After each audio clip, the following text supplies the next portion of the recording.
नितेश राणेंच्या वक्तव्यासंदर्भातली महाराष्ट्र कत्तलखाना मुक्त करणार असं विधान नितेश राणे यांनी केलंय। मुख्यमंत्र्यांनी गोहत्या बंदी कायदा कडक करावा अशी मागणी देखील त्यांनी लावून धरली आहे। मी आमदार आहे, मंत्री नंतर आहे, आधी मी हिंदू आहे असं देखील नितेश राणे म्हणाले।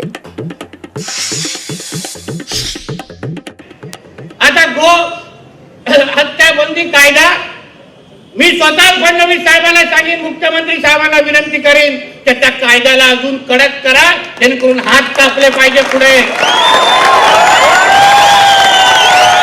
जेवढ्या राज्यामध्ये कत्तलखाने असतील त्याची फक्त एक यादी आणि आमच्याकडे आणून द्या, फक्त यादी आणून। आता 100 दिवस पण सरकारला झाले नाही, द्या फक्त आणून द्या आणि नंतर 6 महिन्यानंतर तो कत्तलखाना तिथे आहे का जरा फक्त पाहायला द्या। मी तुम्हाला शब्द देतो, या सरकारच्या काळात आदरणीय देवेंद्र फडणवीस साहेब मुख्यमंत्री असताना या महाराष्ट्राला आम्ही कत्तलखाना मुक्त करून दाखवू, हा शब्द तुम्हाला मी